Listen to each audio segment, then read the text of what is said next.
wabarakatuh. Innalhamdulillahi nahmaduhu wa nasta'inuhu wa nastaghfiruh.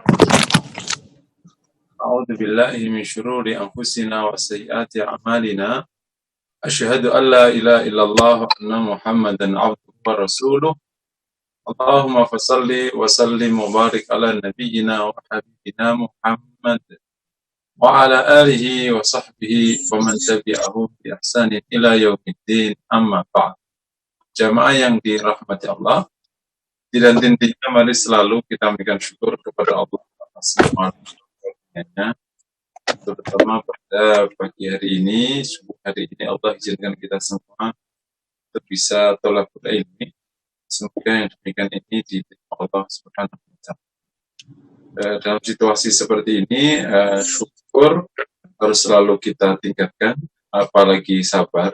Semoga gabungan antara syukur dan sabar ini berjalan lebih baik lagi, bahkan lebih nikmat lagi, meskipun di luar sana situasinya berbeda. Sebagaimana kata Rasulullah, sabda Rasulullah, ajaban amrin mu'min, inna amrahu kullahu khair. Mengagumkan hidupnya orang mukmin, urusan orang mukmin, karena semuanya baik. Walaysa dzalika illa lil mu'min. Itu tidak terjadi kecuali bagi orang mukmin. Inna sabahu sarra'u syakar, maka khairullah. Kalau ia mendapatkan hal kenikmatan, maka dia bersyukur baik baginya. Wa inna sabahu dharra'u sabar. Kalau ia kedapatan dharra, hal yang menyakitkan, sabar, maka khairullah, ia sabar, maka baik baginya. Jemaah yang dirahmati Allah, temanya masih melanjutkan tentang takhalluq ya. Akhir kita bahas beberapa Asmaul Husna, dan pengajian di Ramadan kemarin kita khususkan dengan masalah Ramadan. Kita terakhir kajian dengan Asmaul Husna. Saya cukupkan sampai di Al-Bari' kemarin. Dan sekarang kita bahas tentang takhalluq.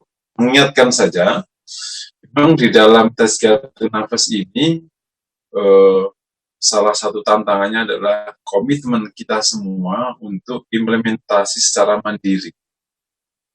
Agak berbeda dengan metode yang diinstitusionalkan, dilembagakan menjadi lembaga thariqah. Kalau diinstitusionalkan itu di mana lembaga thariqah, murid atau jamaah itu terikat dengan gurunya, ya, mereka menyebutnya bisa menjadi mursyidnya dan seterusnya. Nah, menjadi gurunya, kemudian dibaiat, terikat dengan sekian amalan, kemudian setiap pekannya dia akan belajar, kemudian setiap belajar itu dipantau secara kelembagaan, gimana perkembangannya, dan seterusnya. Ini proses pendidikan aja. Nah, Tazkiyatun Nafas, substansinya memang sebenarnya adalah proses penyucian jiwa yang diajarkan baginda Nabi kepada para sahabat. Waktu Nabi mengajarkan Islam ini, ya ada tauhidnya, ya ada akhlaknya, di dalamnya ada Tazkiyatun Nafasnya, ya ada fikihnya. Karena Islam diajarkan, ya demikian Islam utuh. Di dalam satu tindakan fikih hukum, termaktub di dalamnya urusan hati. Ketika orang sholat, sudah di dalamnya ada urusan khusyuk. Ketika orang saum itu tindakan hukum, di dalamnya ada pesan takwa. Otomatis begitu. Dan para sahabat langsung dipantau Nabi. Memang hidup para sahabat ya di Madinah itu bersama Nabi 24 jam, tetapi kan sahabat berinteraksi dengan Nabi kan bukan berarti 24 jam, karena kan mereka punya keluarga, punya kesibukan. Makanya ada sebagian yang datang ke Nabi, sebagian seperti kata Umar, hari ini datang ke tempat Nabi, besok tetanggaku yang datang ke tempat Nabi untuk terus mendengar sabda Rasulullah. Artinya memantaunya juga normal aja, bukan 24 jam kayak satu keluarga. Tapi ya ini kan satu bangsa. Kemudian ikut jihad dan seterusnya. Nah, Tazkiyatun nafas sebenarnya ingin mengembalikan proses pengkajian ilmu hati yang include di dalamnya proses hukum yang lain.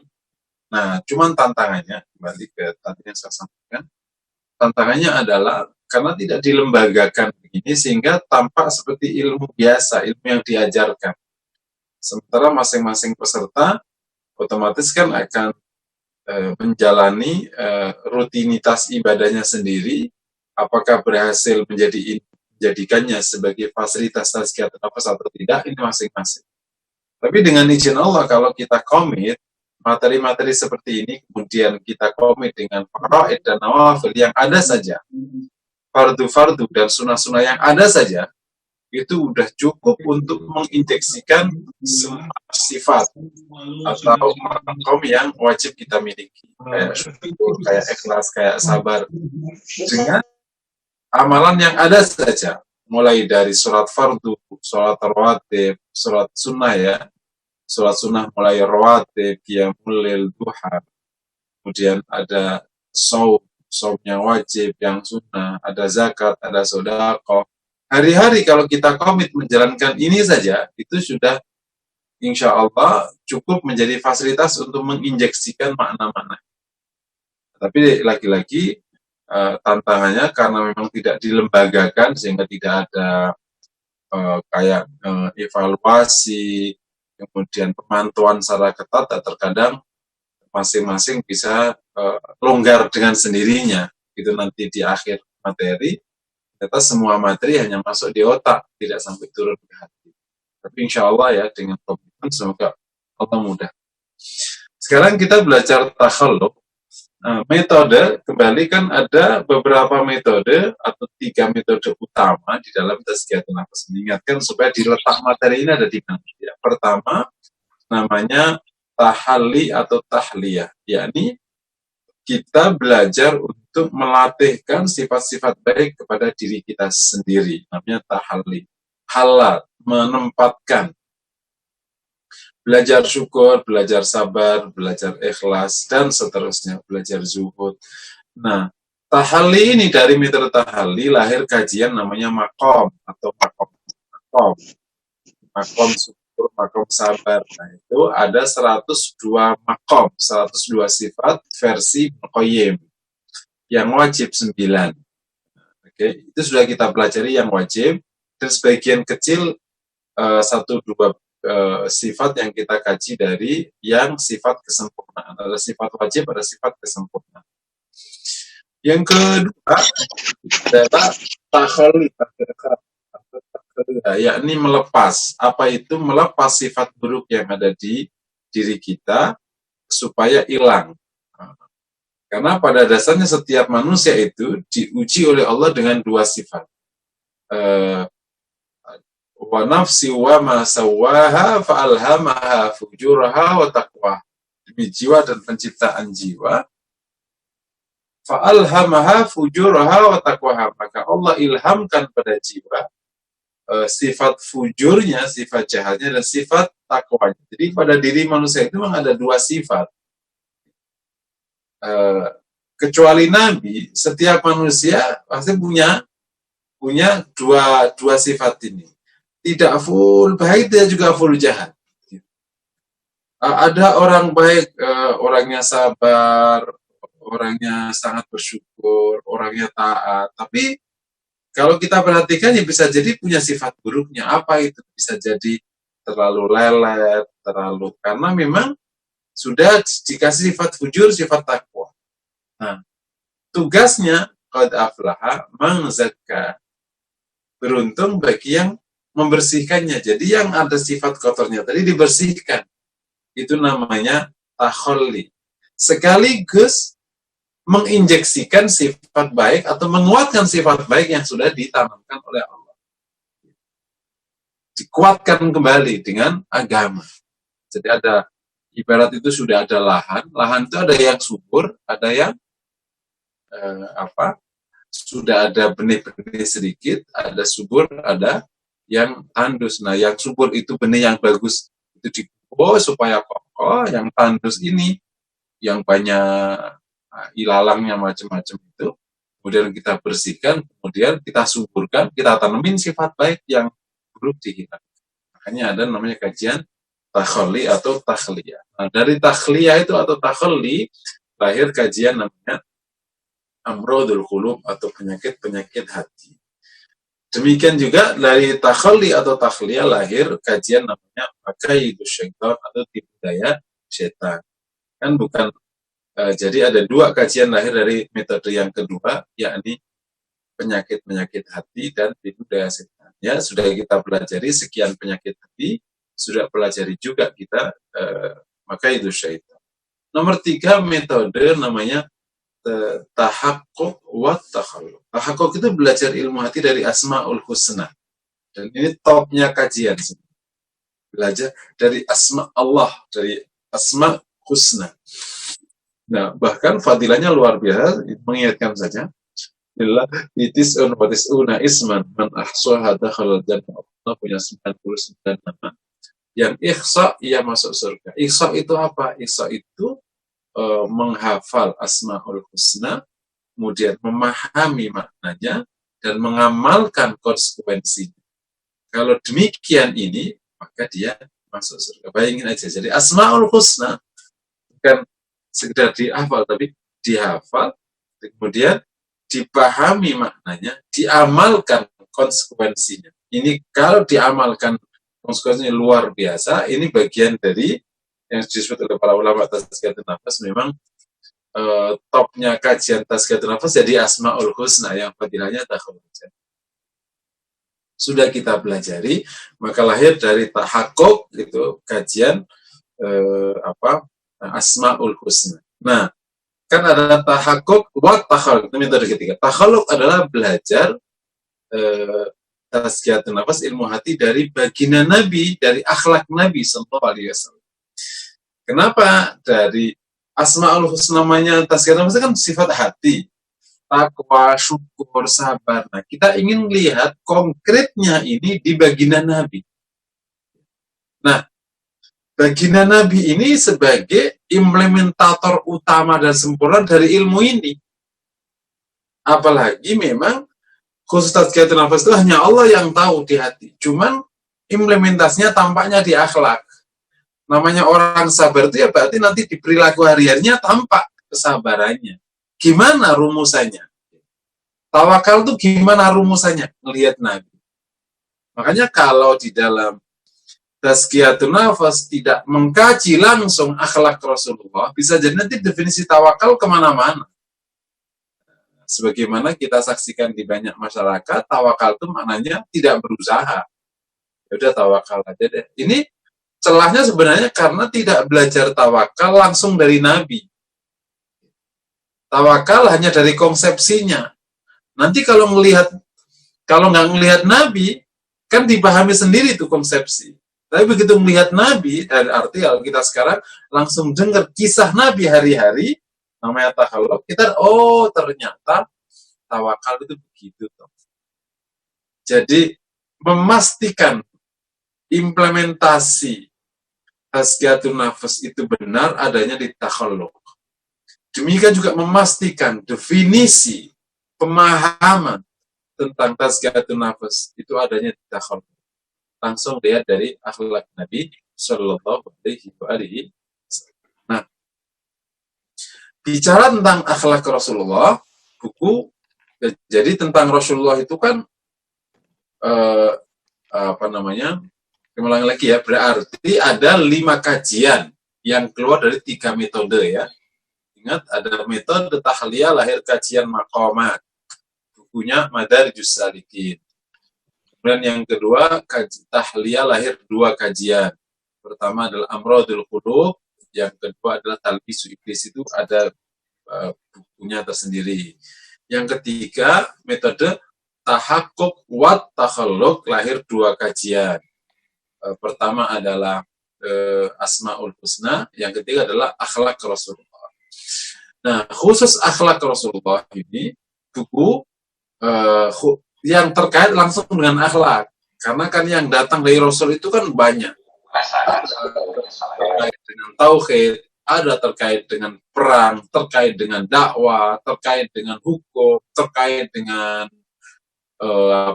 hari akhir, tanda kiamat. Nah, yang terkait dengan akhlak itu namanya Syama'il Nabawiyah. Kitab Syama'il ini, jadi rujukannya kitab Syama'il. Di antara kitab Syama'il yang populer ada dua.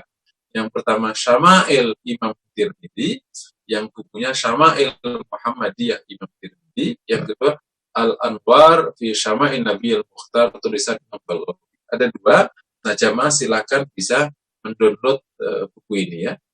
Yang pertama Syama'il Muhammadiyah Imam Tirmidzi sudah diterjemahkan, silakan di-download.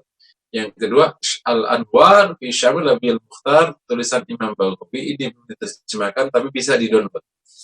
Al-Anwar fi Syama'il Nabi Al-Mukhtar. Harus dipahami, kita harus paham yang namanya akhlak Nabi adanya di kajian Syama'il, bukan di sirah. Itu bagian dari kajian hadis. Makanya kalau orang tidak belajar Syama'il, kita akan kesulitan mendapati akhlak Nabi. Kalau yang diceritakan di kitab-kitab Maulid, itu akhlak Nabi secara umum, ya baik, ya mulia. Gitu. Bukan detail, karena kan kitab-kitab Maulid itu kan buku tentang sejarah kelahiran dan sifat umum, itu memang bentuknya kan puisi-puisi atau syair-syair atau prosa-prosa. Indah sekali bahasanya, tetapi secara keilmuan ya sekedar, namanya juga puisi. Puisi memuji puisi mengagumi Rasulullah SAW. Kemudian dipenuhi dengan banyak salawat kepada Nabi. Nah, Syama'il ini tentang akhlak Rasulullah SAW.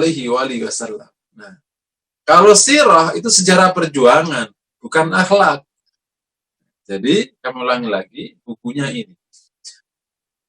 Insya Allah kita akan pakai buku ini dalam kajian tasawuf nafas ke depannya. Nah, di samping 5 kajian utama tadi, masih ada kajian terakhir adalah namanya Khilyatul Auliya wa Al-Fadail wal Fadail. Terakhir adalah tentang kisah para aulia dan salihin dan fadilah-fadilah. Ini melengkapi kajian tazkiyatun nafas. Kalau dari akhlak Nabi, lihat sosok Nabi ya, atau mengkaji sosok Nabi. Terakhir itu mengkaji sosok para ulama, para aulia yang bisa jadi punya inspirasi tersendiri untuk kita semua. Karena apa? Karena bisa jadi ada kisah yang menarik untuk kita bisa contoh, karena mereka lah yang paling bisa mencontoh baginda Nabi Sallallahu Alaihi Wasallam. Jadi ada 6 klaster kajian di tazkiyatun nafas. Kembali kepada kajian kita hari ini, dalam konteks melihat Syama'il Nabi atau akhlak Nabi, maka titik kritisnya itu adalah sanggupkah kita beriktidak dengan Nabi di konteks ini. Jadi mencontoh Nabi Shallallahu Alaihi Wasallam agar tazkiyatun nafas itu segera terimplementasi. Jadi fungsi utama dari kajian Syama'il yang keluar dari metode takhalluk tadi ya, metode takhalluk kan, lahir kajian Syama'il atau akhlak Nabi atau akhlak Rasulullah. Itu 2 kegunaannya. Yang pertama adalah agar pemahaman kita tentang konsepsi tazkiyatun nafas itu terukur dengan baik dan kokoh. Karena langsung dapat pijakan dari akhlak Rasulullah SAW. Contoh praktek sabar. Ini contoh praktek sabar. Sabar dipahami tidak berbuat apa-apa. Namanya juga misalnya ada orang ditipu, naudzubillah. Dia datang, ya udah sabar. Maknanya apa? Nggak berbuat apa-apa. Ada orang katakan didolimi oleh istrinya atau oleh suaminya. Terus gurunya bilang sabar. Ya sudah, kita terima. Gitu. Nah, kalau sabar pemahamannya demikian, Seakan-akan ruang sabar itu adanya di penerimaan. Dan kalau kita lihat akhlak Nabi, syama'il Nabi, Nabi Shallallahu Alaihi Wasallam juga pernah tidak berkenan, pernah marah, bahkan lebih jauh, perang. Pertanyaannya berarti Nabi udah gak sabar dong. Jawabannya, pemahaman mula yang harus diluruskan. Sabar bukan berarti kehilangan sifat marah kalau marahnya diperlukan. Yang gak boleh kalau marah, keliru marahnya.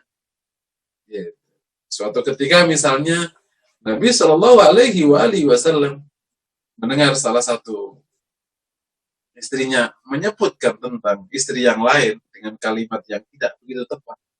Kata Nabi, kalau katamu ini dimasukkan ke laut, maka akan berubah jadi hitam. Ini marah, tapi marahnya ya begini. Bukan berarti kalau sabar ya sudahlah sabar, namanya juga istri cemburu. Oh tidak, diluruskan. Bukan berarti sabar itu membiarkan pelanggaran. Suatu ketika Nabi Shallallahu Alaihi Wasallam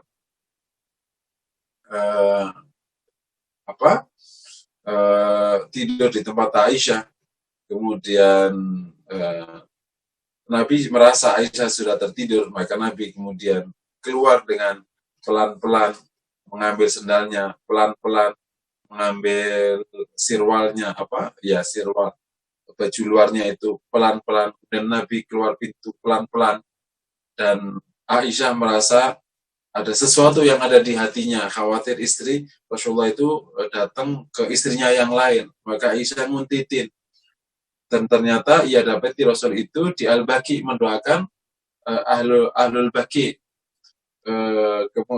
Rasulullah kelihatannya melihat ada sosok baju hitam di belakang Nabi. Kemudian ketika Nabi selesai, maka Aisyah ikut, maka Aisyah pulang.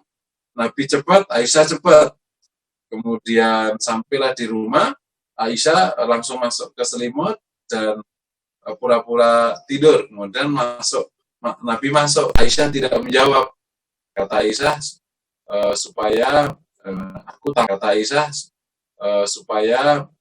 aku tampak masih tertidur. Kata Rasulullah, la tukhbirannani aw la yukhbirannallahu al-azizul hakim. Kata Rasulullah, ada apa dengan ngos-ngosamu itu? Tadi sudah tahu bahwa Aisyah itu nguntitin Rasulullah. Kemudian kata Rasulullah, maaf, kata Aisyah, maaf ya Rasulullah, tidak ada apa-apa. Kata Rasulullah, la tukhbirannani aw la yukhbirannallahu al-azizul hakim. Kau kasih tahu atau Allah akan kasih tahu kepadamu. Ini kan bentuk sikap ketegasan terhadap sikap Aisyah tadi. Akhirnya dijelaskan Nabi, ya Rasulullah, ya tadi kau pergi keluar begini. Ya, saya khawatir kamu mau datang ke rumah istrimu yang lain. Kata Rasulullah, aku dipanggil oleh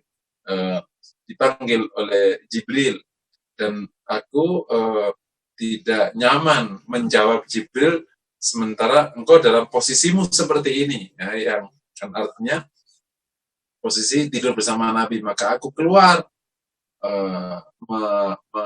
menjawab salam, dan aku diperintahkan oleh Jibril untuk ke Al-Baqi, kemudian doakan mereka dan seterusnya. Udah gitu aja. Ini Nabi di konteks ini demikianlah sabarnya itu begitu. Gitu. Bukan berarti ya sudah diem, udahlah dia cemburu terus. Enggak. Ya itulah sabarnya. Gitu. Ada juga ketegasan yang terjadi apa, kemudian dikasih tahu kondisinya. Nah, ini implementasi sabar itu ya begitu itu. Bukan berarti terus dia pampering nggak ngapa-ngapain. Bukan. Itu contoh. Ada case sabar, ternyata tadi Nabi lebih tegas karena ada kondisi yang buruk tadi.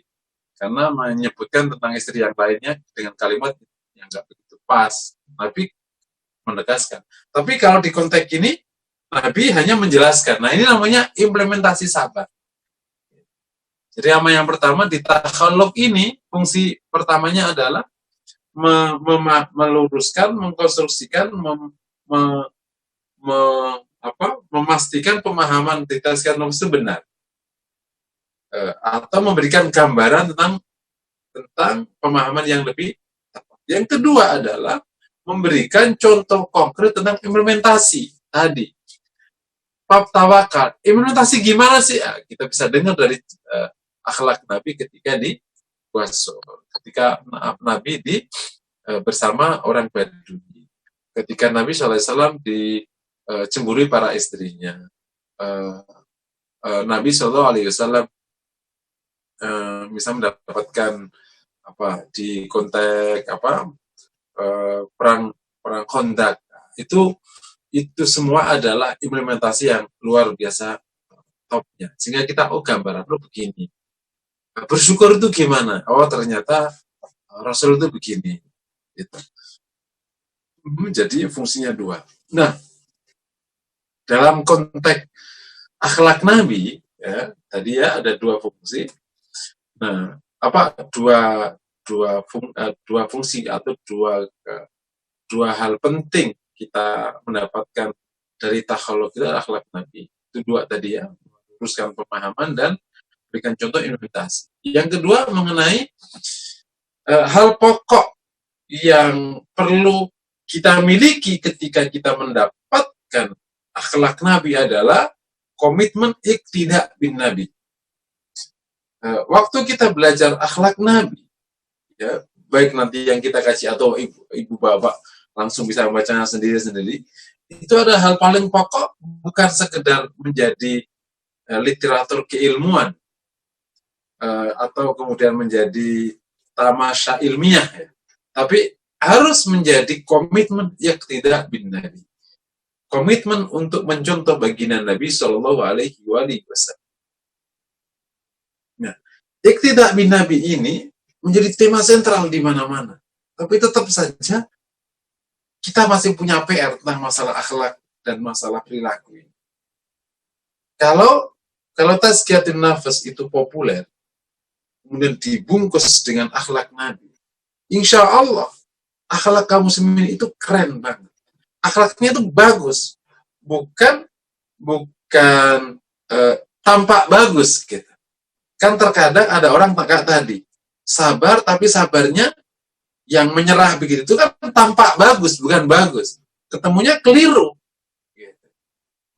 Kayak orang punya sifat tawakalnya keliru pemahamannya. Ya kan hanya tampak bagus. Tapi akhirnya ya nggak bagus. Mestinya akhlaknya bagus. Tidak ada logikanya akhlak dan karakter muslim ini kemudian terseok-seok, apalagi sampai tidak lebih baik daripada orang yang tidak beriman.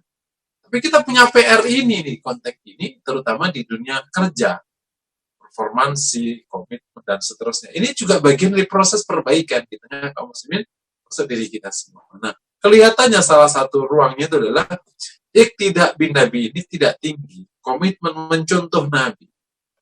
Ada itu komitmen untuk mengagumi Nabi. Banyak tuh mengagumi Nabi ini. Tapi iqtida bin Nabi, nah ini yang perlu. Nah, kelihatannya dalam konteks iqtida bin Nabi, mencontoh Nabi, kita harus menekuni ayat yang terkait dengan ini yang bisa jadi menjadi jawaban atas kondisi ini. Di surat Al-Ahzab, ya. Laqad kana lakum fi Rasulillahi uswatun hasanah liman kana yarjullaha wal yawmal akhir wa dzakarallaha katsiran. Ada pada diri Rasulullah untuk kalian semua uswah yang baik, keteladanan yang baik. Liman kana yarjullaha wal yawmal akhir, bagi yang mengharap Allah dan hari akhir. Wa dzakarallaha katsiran, dan banyak ingat kepada Allah. Jadi di ayat ini jelas ada pada diri Rasul itu contoh yang baik. Jadi kalau kita ingin cari contoh, itu ada di Rasulullah, full ada. Ibarat hidup ini itu kayak produk, nah ini contoh konkretnya ya ini. Kalau kamu ingin tahu, ya begini. 24 jam sepanjang hidupnya. Gimana senyumnya, gimana sabarnya, gimana di konteks akhlak. Nanti lebih luas lagi strategi dakwahnya, komunikasinya, diplomasinya, usahanya, dagangnya, perangnya. Top sekali. Emang benar. 23 tahun membalik dunia. Setelah emang izin Allah, emang pelakunya orang jauh-jauh di atas rata-rata. Berdakwah 30 tahun itu belum apa-apa. Berdakwah 30 tahun itu belum apa-apa. Tapi ini 23 tahun dari bukan dari nol. Orang yang menentang, keras penentangannya, berbalik menjadi orang yang sangat taat kepada Allah dan mendukung Rasulullah SAW. Nah, kita dapati luar biasa kayak gitu. Nah, ternyata qudwah ini atau contoh ini hanya bisa kita dapat kalau kita memiliki 3 syarat. Jadi syarat kita bisa mencontoh Nabi itu 3. Yang pertama, yarjullah, kita mengharap Allah. Kalau harapannya Allah, insya Allah kita tertarik mencontoh Nabi. Kalau harapan hidupnya bukan Allah, ya memang beda rute. Gitu. Kalau harapannya itu bukan Allah, ya rutenya ya tidak ke Rasulullah, rutenya ya nggak tahu ke siapa aja. Kalau ingin Allah, ridhonya Allah, diterima oleh Allah, mendapatkan mahabbah Allah, ya harus nyentuh Rasulullah, karena itu rute satu-satunya. Qul in kuntum tuhibbunallaha fattabi'uni yuhibbukumullah. Ikutilah aku maka Allah akan mencintai. Kalau harapannya ingin dapat mahabbah Allah, ridhonya Allah, ya bahaya harus fattabi'uni. Ikuti aku. Mengikuti baginda Nabi Sallallahu Alaihi Wasallam. Itu pertama. Yang kedua, wal yaumal akhir. Ingin dapat sukses di hari akhir. Sukses hari akhir. Visi hari akhir. Harapannya Allah dan ingin sukses di hari akhir. Ingin banget kelak kira aman, selamat di hari akhir. Jangan sampai celaka, diadab oleh Allah. Kalau orang terus ingat ini, emang contohnya Rasulullah. Sehingga tadi, kalau harus diam, ya bisa diam. Kalau harus marah, ya marah. Kan terkadang, kalau kita marah, dari istriku kabur, gimana? Nggak takut itu, karena takutnya, kalau aku biarkan maksiat ada di rumah, ntar hari akhirku kacau nih. Tetap aku tegang. Kalau memang harus bersih tegang dengan anak-anak, ya nggak apa-apa. Kenapa ya? Untuk hari akhir. Tentu dengan bijaksana. Karena kan Nabi bijaksana. Tapi, jadi implementasi menjadi sangat tepat kalau hari akhir ini.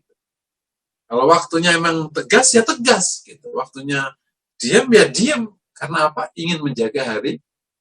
Masya Allah. Tambahan materi. Ya. Untuk urusan hari akhir ini, jamaah yang dirahmati. Kalau bukan karena pertolongan Allah, ada satupun orang selamat kelak di hari akhir. Seperti kata Rasulullah. Tidaklah orang dimasukkan ke surga oleh amal perbuatan. Qila qalu wala anta ya Rasul. Mereka bertanya, engkau juga ya Rasulullah? Saya. Qala wala ana. Saya juga. Illa ayyada ghammadanillahu birahmatin. Hanya saja Allah telah melimpahiku karunia dan rahmat. Kenapa? Melihat amal ini loh. Melihat amal hari-hari. Sholat. Seberapa sih baik kita ini sholat? Seberapa baik sih? Komit dengan syarat rukunnya, dengan khusyuknya, dengan waktunya. Terus apa lagi? Makanan halal haram. Kita udah berusaha keras gitu. Ada aja yang nyilep, yang gitu. Apalagi yang bisnis ya. Menghindari bank nggak bisa, sementara banknya juga demikian. Harus hidup harus berjalan, sementara income ya bisa lewat sana, bisa lewat sini. Masya Allah.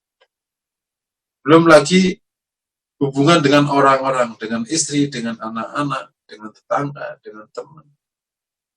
Apakah mereka mendapatkan haknya yang baik atau tidak?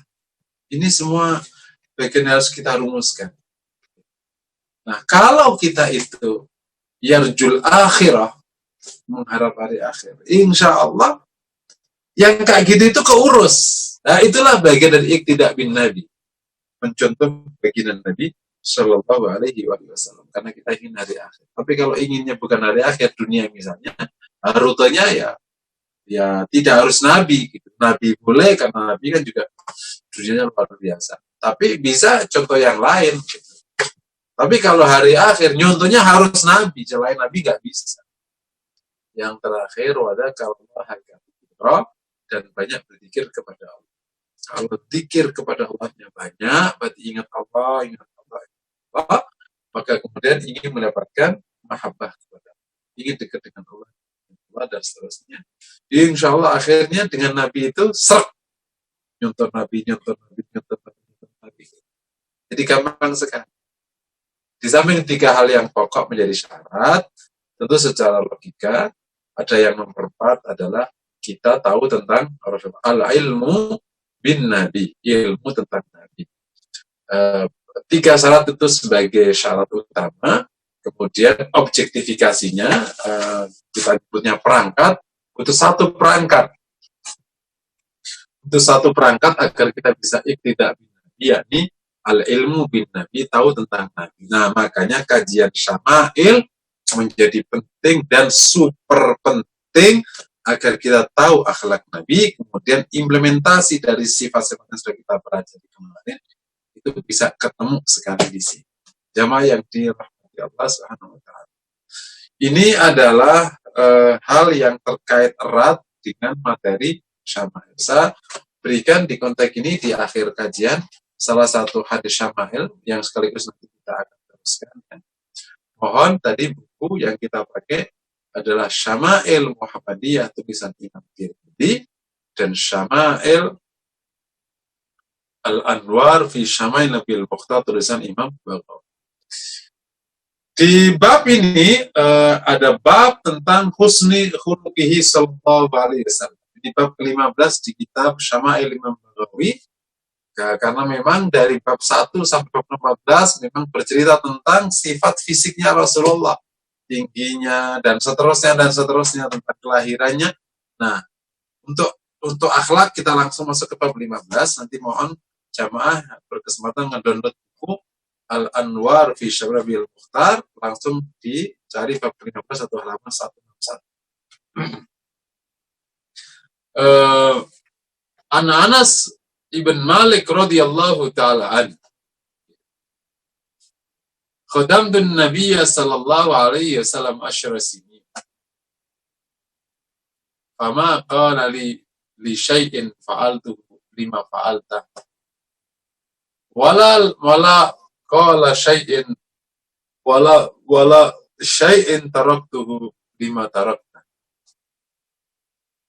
Yang artinya, saya melayani Nabi SAW 10 tahun, dan ia tidak pernah berkata kepada kau tentang apa yang saya kerjakan. Nabi mengatakan, kenapa kamu kerjakan? Wala li syai'in taraktuhu lima tarakta. Dan Nabi juga tidak pernah mengatakan terhadap apa yang tidak aku kerjakan, kenapa tidak kamu kerjakan? Ini luar biasa persaksian seorang Anas bin Malik tentang Rasulullah SAW di hari-hari masalah pekerjaan. Nabi tidak pernah menggugat pekerjaan Anas. Tidak pernah menggugat pekerjaan Anas. Artinya apa? Menghargai pekerjaan Anas. Bayangin, seorang Anas itu masuk di tempat Nabi, masih kecil, kan ceritanya kenapa Anas itu bisa di tempat Nabi. Karena Anas itu Rasulullah SAW masuk ke tempat Anas, ke Madinah. Kemudian banyak sahabat ngasih hadiah ke Rasulullah. Dan Ummi Sulaim, kan Nabi itu datangnya kan belakangan. Nabi datangnya belakangan. Kan sahabat-sahabat itu sudah banyak yang duluan datang ke Madinah, hijrah duluan kan. Baru kemudian setelah sahabat sudah banyak di sana, kemudian ada perintah hijrah, Nabi bersama Abu Bakar baru melalui jalur Kuba ya datangnya itu.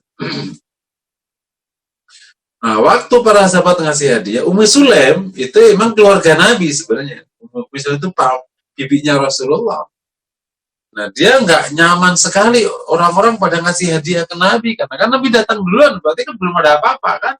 Orang pada ngasih hadiah, sementara mereka sebagai orang yang sudah dulu, udah siap semuanya, udah ada, berarti kan sudah ada tempat tinggal, udah apa, Nabi baru datang. Nah, Ummu Salamah berkata, ya Rasulullah, orang-orang berikan hadiah kepadamu, dan aku tidak punya apa-apa, aku hanya punya anak, Anas. Biarkan membantumu ya Rasulullah. Nah, diterima Nabi, dan sejak itu Anas bin Malik membantu Nabi SAW, umurnya 6 tahun. Ya, luar biasa. Masuk di tempat Nabi, umur 6 tahun, sampai nanti wafatnya Nabi ya 9 tahun. Jadi ilmunya Anas luar biasa tentang Rasulullah SAW, termasuk hadis yang sekarang kita baca.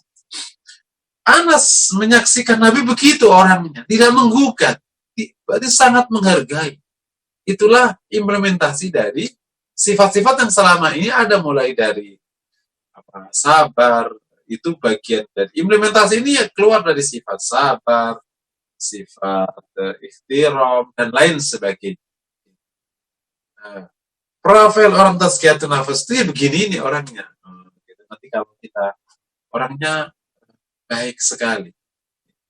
Nah, kalau kita kaji lebih dalam tentang potongan hadisnya atau hadis ini, nah kita bisa punya pelajaran banyak sekali. Yang pertama, sebaiknya seorang pemilik rumah memang tidak menggugat atau tidak mempertanyakan pekerjaan pembantunya.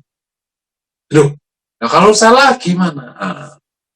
Jadi kondisi ideal, ini kondisi ideal seorang pemilik rumah atau bos, bahkan kalau turun kantor, itu tidak perlu menggugat pekerjaan anak buahnya.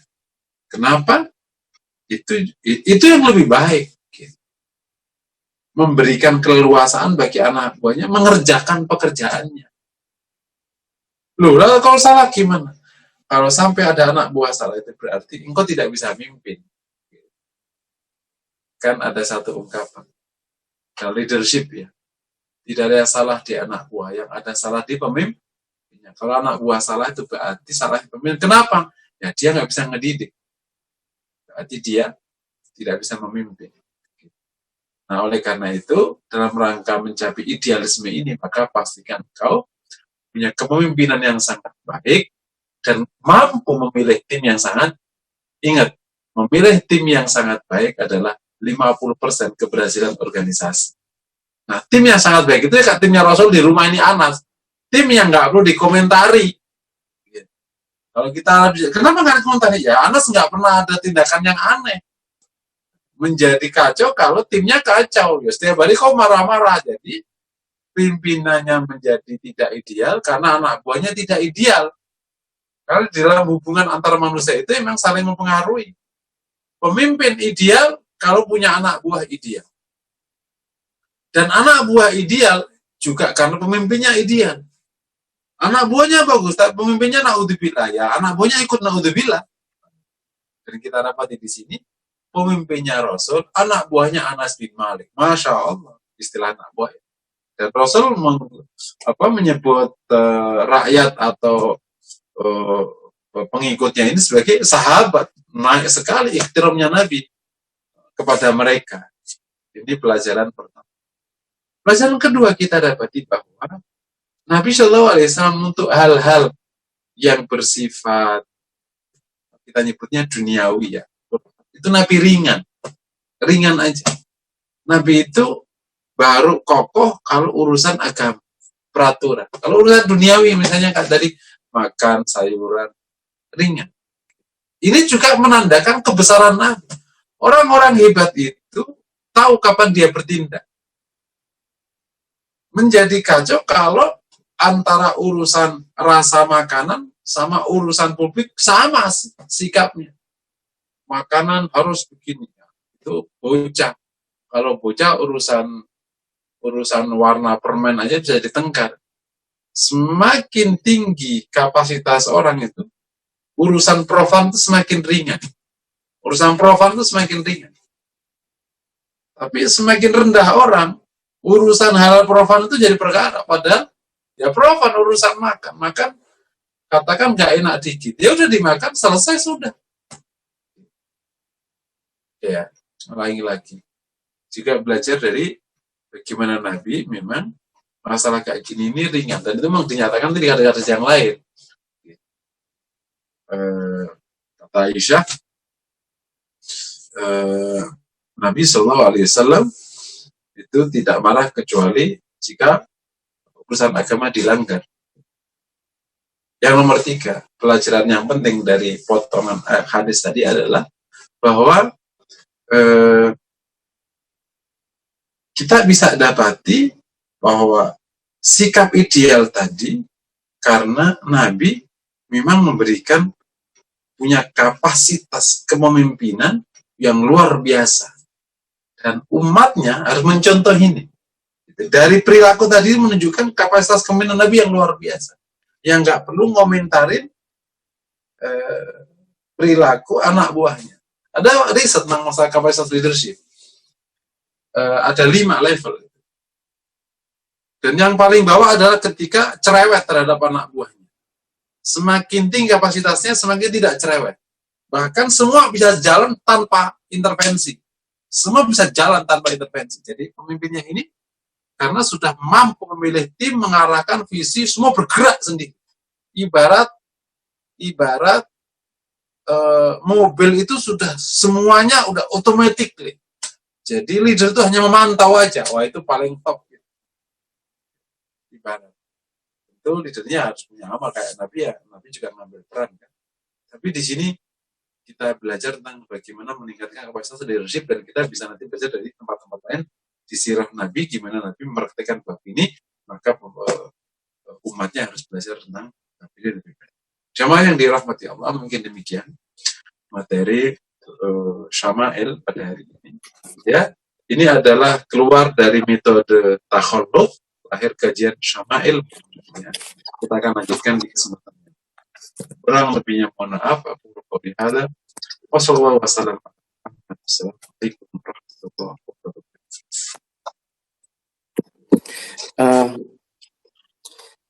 Syukron Ustaz. Selanjutnya ada beberapa pertanyaan yang dari jamaah ditulis di chat ini, Ustaz. Saya bacakan barangkali ya Ustaz untuk pertanyaan dari jamaah tersebut. Cuman sebelum saya bacakan, setidaknya ada 3 yang bisa kami menggarisbawahi bahwa dengan mencontoh atau menjadikan Nabi sebagai qudwah, maka kita bisa menjadikan tujuannya yaitu 1, untuk yarjullah, mengharap ridho Allah, 2, wal yaumil akhir, sukses di hari akhirat, serta yang 3, wa dzakarullah, memperbanyak zikir kepada Allah sehingga nanti mendapatkan ridhonya.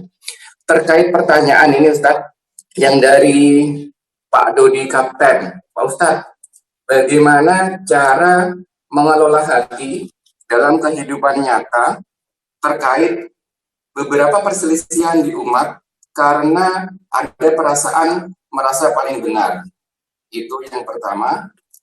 Kemudian yang kedua, mohon izin bertanya Ustaz. Berkembang pengalaman tazkiyatun nafs, seiring berkembangnya pengalaman tazkiyatun nafs, makin banyaknya aliran korekor yang terkadang pengamalannya menyimpang dari contoh ibadah Rasulullah. Bahkan ada anggota yang harus melalui baiat terlebih dahulu. Dari mana sumber pemahaman tarekat seperti ini? Barangkali 2 dulu Ustaz, nanti ada 3 lagi sisanya. Silakan Ustaz untuk ditanggapi atau mohon pencerahannya. Gimana ngelola hati menghadapi situasi masyarakat yang di konteks agama merasa paling benar. Yang pertama harus lapang dada kita. Kita harus lapang dada. Sebagaimana lapang dada terhadap urusan dunia, lapang dada terhadap urusan agama. apalagi ini urusan perselisihan dalam memahami agama. Lapang, yang pertama lapang aja. Kalau mungkin bahasa lapang, ya enjoy aja itu. Memang perbedaan agama itu bisa lebih tajam daripada perbedaan urusan dunia. Titik komprominya itu abstrak. Kalau orang berselisih masalah tanah, ya udah deh tanah dibagi, ada tanahnya. Di masalah bener kan bener nggak bisa dibagi. Gitu. Jadi memang pertama harus lapang dada dulu. Insyirah sadar itu bagian dari sifat kesabaran. Kesabaran itu salah satu bentuknya namanya lapang dada. Itu yang pertama. Yang kedua, mohon terus meningkatkan kapasitas ilmu. Karena sejauh yang saya tahu, semua perbedaan agama yang sekarang terjadi itu ini udah selesai di abad kedua. Bahkan abad pertama, di zaman imam-imam, ketika turun ke zaman tabi'in. Jadi waktu zaman sahabat, itu kan langsung ke Nabi. Kan? Karena mereka juga tersibukkan lewat futuhat Islamnya, jadi yang kecil-kecil gini nggak keurus di otak mereka. Karena mereka para sahabat, mereka ya pada posisi yakin dengan dia kan melihat Nabi masing-masing ketemu di lapangan berbeda, ya udah nggak apa-apa lah. Aku juga ketemu Nabi kok, kamu ketemu sama-sama ketemu Nabi kan. Mereka saling memahami itu. Ya, mereka juga dapat pencerahan dari proses khalifah yang kuat untuk menjaga itu. Setelah zaman sahabat, zaman tabi'in, mereka sudah ilmu yang diterima dari para sahabat, kemudian mereka di lapangan bisa jadi terjadi perbedaan. Mereka udah bisa kelola. Karena mereka memang punya kebesaran-kebesaran hati. Nah, saya mengatakan perlu keluasan ilmu itu, nanti kalau ilmunya luas, itu ngerti kok mana yang benar, mana yang setengah benar, yang mana yang tampak benar, tapi nggak benar. Nah, sehingga dengan kelapangan dada dan proses keilmuan yang memuaskan, nanti insya Allah lama-lama ketemu yang benar. Apakah benernya itu nanti satu, atau benernya sebenarnya itu 2, 3, 4 benar semua. Itu namanya khilaf tanawuh. Khilaf karena bermacam-macam, bukan yang bertentangan. Kalau bertentangan kan hanya satu yang dipilih. Kalau khilaf tanawuh kan kayak gini. Oh, kayak contohnya doa tasyahud. Itu khilaf tanawuh. Nggak bisa ngaku salah satunya paling benar. Nggak bisa untuk mengada dari Nabi Muhammad. Doa ruko itu memang ada dari Nabi, sekian pilihan doa. Itu proses si'atul ilmi ya, keluasan ilmu. Yang ketiga dari konteks tazkiyatun nafas supaya ini berjalan baik adalah justru jadikan perselisihan ini sebagai latihan kita untuk menanamkan sifat-sifat baik yang kita pelajari. Apa itu? Mulai dari berharap kepada Allah. Gitu. Ingat nggak orang? Saya pernah berbincang dengan salah satu kiai. Kenapa orang itu berbeda? Aku tanya. Kenapa orang berbeda? Padahal kan orang masuk surga bukan karena amalnya. Gitu. Orang masuk surga karena apa? Rahmatnya Allah. Bukan karena amal kita. Gitu. Kalau kita buat seandainya amal kita ini benar bener-benernya. Tapi Allah nggak rahmati, nggak masuk surga ya. Tapi ya insya Allah kalau awalnya benar ya Allah rahmatilah ya. Cuman kan begitu kira-kira. Nah, jadi sebenarnya waktu perselisihan kayak gini, kita ingat. Kita ini sebenarnya bertengkar di urusan yang bukan menjadi pokok masuknya kita ke surga. Bahkan malah mengundang murkanya Allah karena kita bertengkar. Gitu. Yang ada itu kalau kita punya perbedaan masalah agama, ya kita berdialog. Gitu. Bukan berselisih. Karena dengan berdialog, insya Allah murka Allah nggak turun. Kan kita beragama ini kan supaya Allah rahmati. Lah kalau malah beragama malah mengundang murka Allah.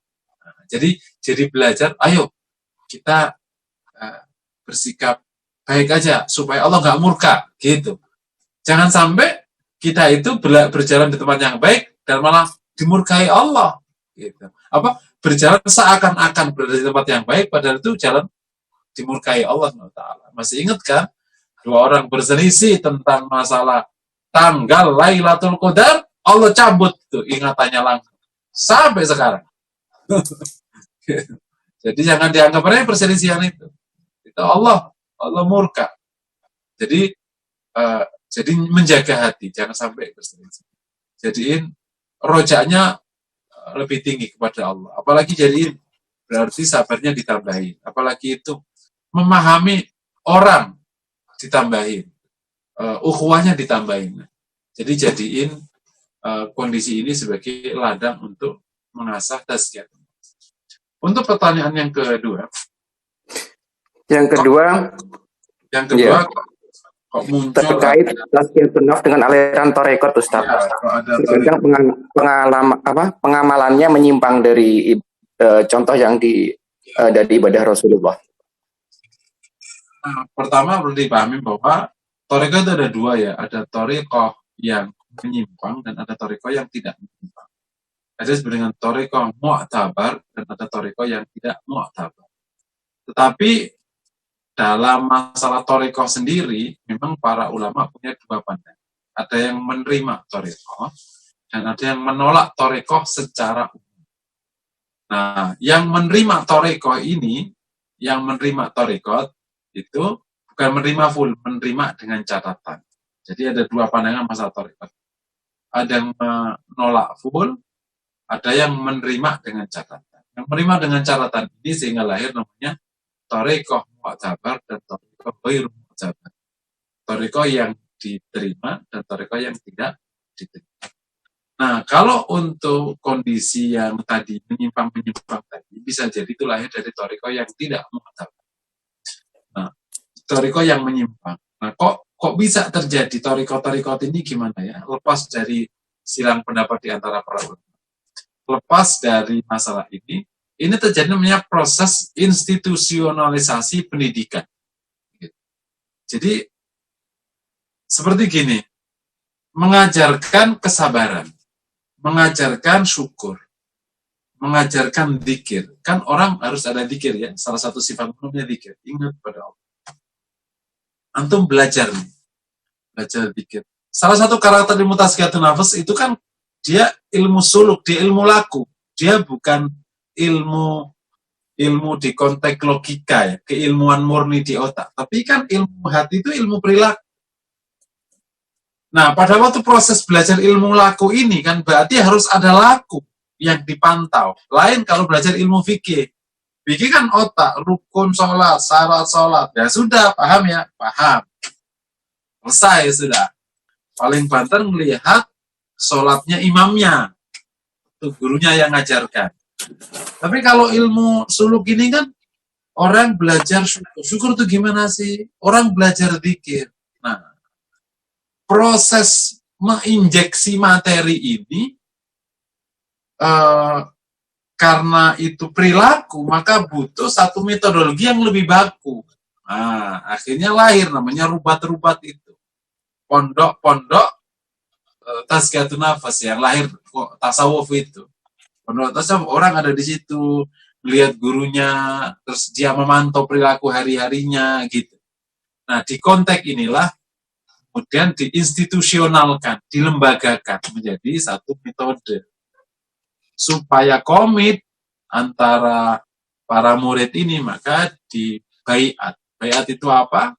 Itu ada komitmen mengikuti aturan. Gitu. Nah, ketika ini terjadi, dilihatlah oleh orang hadis, wah ini bisa bid'ah, makanya panjang ceritanya. Jadi berawal dari metodologi pendidikan, kemudian berubah menjadi sebuah sistem dan bahkan menjadi sistem ibadah. Begitu sudah menjadi sistem dan sistem ibadah, bukan lagi metode pendidikan, maka lahir perbedaan di masalah hukum. Ini bid'ah apa enggak bid'ah, ini menyimpang enggak menyimpang, dan seterusnya. Itu kira-kira ceritanya. Makanya saya sampaikan, yang paling aman ya tazkiyatun nafs begini yang paling aman. Cuman ini punya tantangan, para peserta tidak komit menjalankan. Nanti ujungnya menjadi tamasya ilmiah, rihlah ilmi. Ya, yang penting tahu aja syukur itu gini, sabar gini, ya sudah. Masing-masing menjalankan. Ya nggak tahu, mereka jalankan. Nah kalau zaman Nabi kan mereka berada sama Nabi terus sepanjang tadi kan. Minimal ketemu Nabi, minimal para sahabat ketemu Nabi itu kan 5 kali. Minimal ketemu Nabi. Sahabat kan sholat jamaah semua kan. Minimal ketemu Nabi 5 kali, bayangin aja. Ya, ya terpantau istilahnya. Wallahu a'lam bishawab. Baik, syukron. Ustadz, 3 pertanyaan terakhir, Ustadz. Yang pertanyaan yang ketiga, mohon tanggapannya Ustadz. Seiring diperkenankannya sudah dibuka masjid seperti kondisi sekarang ini dengan serangkaian protokol COVID-19-nya, apakah kewajiban sholat berjamaah otomatis melekat kepada jamaah? Jika iya, mengapa hampir semua masjid belum sepenuhnya dipenuhi oleh jamaah? Itu mohon tanggapannya.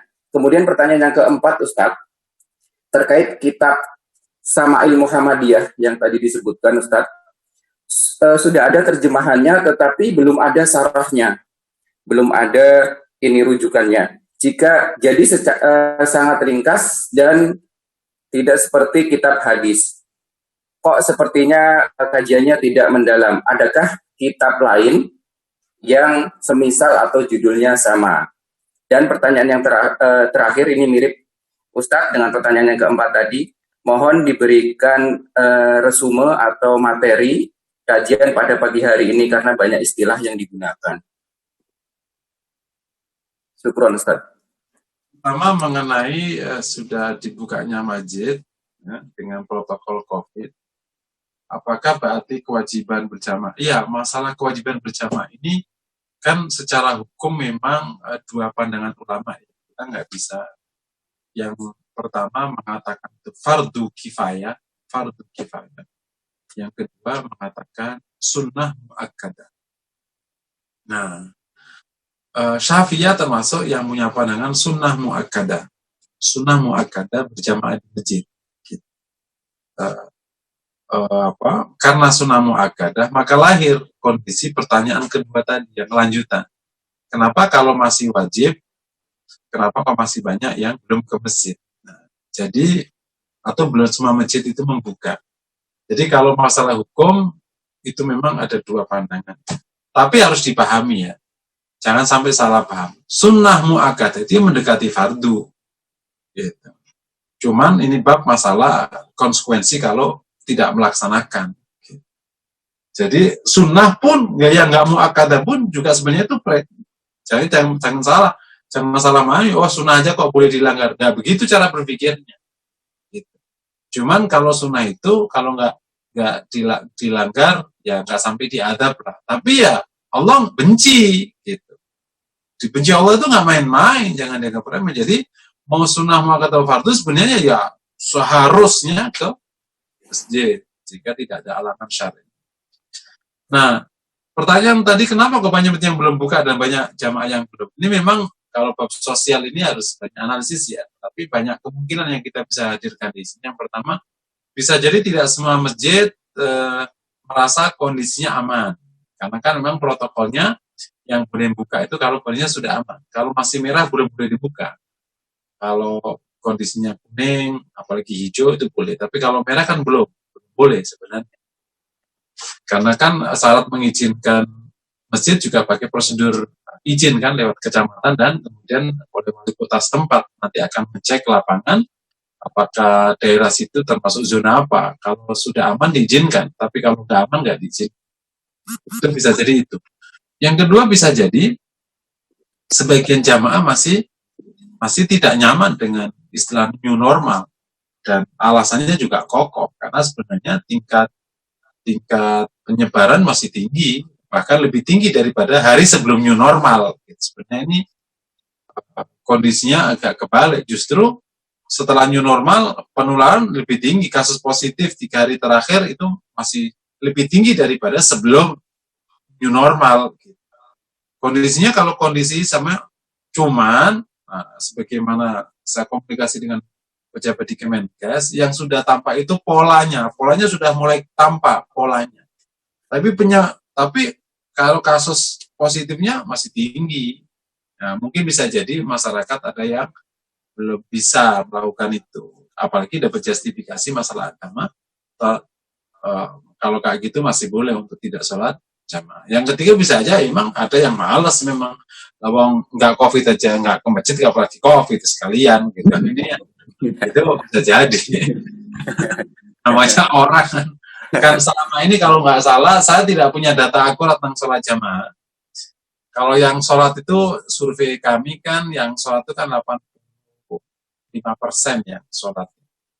Jadi kalau jamaah, kalau kami lihat di berbagai masjid kotaan itu yang jamaah itu sekitar 30% dari populasi. 30% kalau jamaah. Kalau yang ngaji itu 10%. Kalau yang jamaah itu 30%. Jadi yang jamaah lebih banyak daripada yang ngaji. Sekitar itu 30%. Coba kalau di Bintaro nggak tahu. Antum selalu masjidnya kan full ya. Full itu isinya paling berapa? 200. Segitu 300-an ya. Dan populasi antum mungkin 2000-an ya, laki-laki atau perempuan. Ini yang belum terdata. Ya, belum. Kalau misalnya kami di Depok yang paling bagus tuh masjid Pesona Kayangan. Full karena isi semua para pensiunan. Itu full, itu terkenal kita. Zamannya jadi contoh itu Pesona Kayangan itu perumahan mewah tapi masjidnya full. Dan begitu kita lihat variabelnya adalah karena pensiunan. Depok Utara juga sama, jika pensiunan tuh tinggi-tinggi juga. Tapi kalau yang masih angka umurnya 40-an masih pada kerja, kalau sekitaran kampus Ustaz? Itu juga tinggi, sekitaran kampus tinggi. Yang jelek itu kalau masjid di kelas justru yang pegawainya pegawai baru. Ya, juga ini ada unik data. Kami punya data itu. Masjid-masjid yang baru dan penghuninya itu adalah pegawai baru, bahasa itu yang baru ngongsong-ngongsongnya duit gitu loh. Nah, itu masjidnya biasanya di bawah 10%. Tapi kalau masjid sudah masyarakatnya sudah mulai bagus-bagus, kan semakin mapan semakin spiritual. Ini trennya, semakin mapan semakin spiritual. Itu bisa 30%.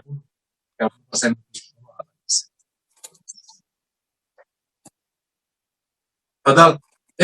Itu pertanyaan tadi ya. Pertanyaan berikutnya mengenai buku. Ya, tadi mengenai Syama'il Muhammadiyah, Ustaz. Mengenai kitab Syama'il. Buku Syama'il Muhammadiyah Imam Tirmidzi itu kan buku hadis ya, bukan buku syarah. Emang tipe buku hadis ya dia nulis hadisnya doang gitu. Di sanadnya hadisnya. Kalau penjelasannya ya itu nanti ulama belakangan. Ya coba doakan antum semua saat nanti mensyarahi bukunya Imam Tirmidzi. Disyarahi ya. Saya tulis mungkin bisa bahasa Arab, bisa bahasa Indonesia. Tapi yang jelas materi-materi saya di Syama'il udah jadi dasar untuk memberikan syarah sebenarnya. Karena saya mereferensi buku-buku yang lain dan bagus-bagus. Termasuk buku Imam Baghawi juga meskipun tebal itu seluruh buku hadis. Nah, kalau karakter buku hadis kan ya emang sanad Nabi begini, titik gitu. Kok simpel ya? Lah iya, kan memang orang dulu simpel, nggak panjang. Gitu. Kalau syarah memang belum banyak memang. Kan syarah buku hadis yang paling dominan syarah masalah hukum.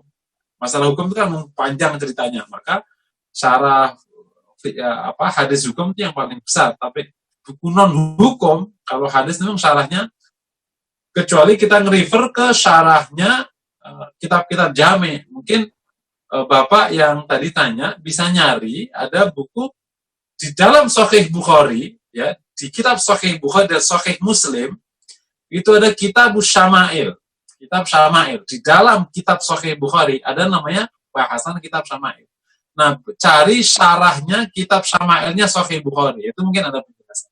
Membantu juga kalau boleh. Ya, Ustaz. Oke, yang terakhir masalah resume.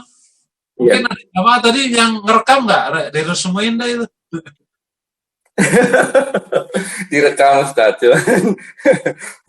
Barangkali ada beberapa istilah. Jadi mohon nanti antum resumein aja. Nanti di-share ke saya, nanti saat koreksi, semoga bisa di-share balik. Itu Pak, insya Allah Pak. Bagus. Di sebagian pengajian itu ada mengwartawan, jadi setiap habis pengajian itu langsung jadi materi. Kan wartawan kan piawe ya, orang ngomong langsung jadi tulisan kan, namanya wartawan. Jadi tulisan. Betul Ustaz, apalagi istilah-istilahnya banyak yang kurang familiar itu seringnya kececer Ustaz, aku lupa. Betul.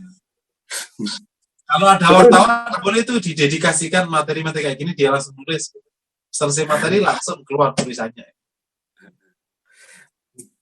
Ya, Syukron. Ya, jazakallahu khairan jamaah. Barangkali demikian tadi pertanyaan-pertanyaan dari jamaah sudah kita sampaikan ke Ustaz, dan waktu juga berhubung sudah menjelang syuruk dan menjelang duha. Kita tutup dengan doa, mohon Ustaz agar supaya barokah kajian pada pagi hari ini, mohon dipandu dengan doa. Silakan Ustaz. Yang dirahmati Allah, mari kita bermohon kepada Allah SWT dan semoga Allah kabulkan doa kita. Amin. Berapa kali? Astagfirullah. Astagfirullahaladzim. Astagfirullahaladzim. Astagfirullahaladzim. Bismillahirrahmanirrahim.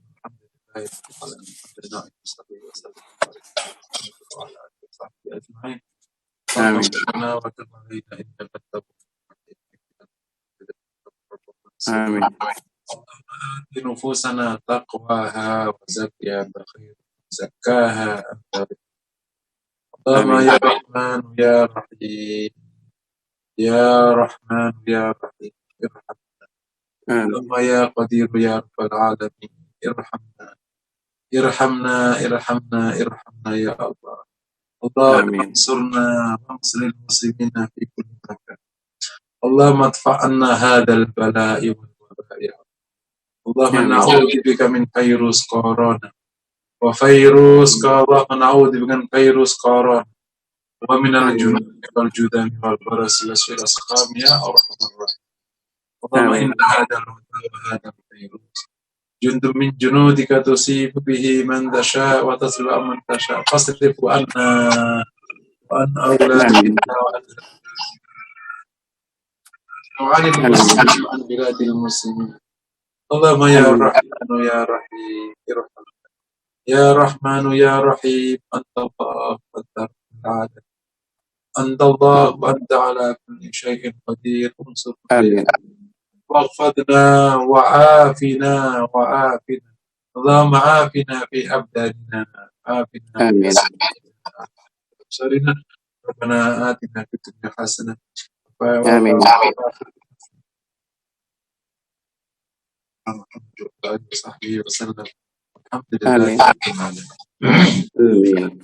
Alhamdulillah, alhamdulillah rabbil alamin. Jazakallah.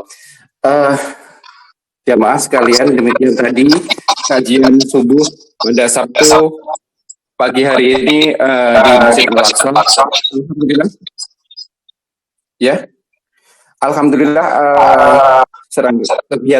kegiatan sudah kita laksanakan. Kita tutup kajian pada pagi hari ini. Kurang lebihnya kami mohon maaf. Ini taufik wal hidayah. Wassalamualaikum warahmatullahi wabarakatuh. Waalaikumsalam warahmatullahi wabarakatuh.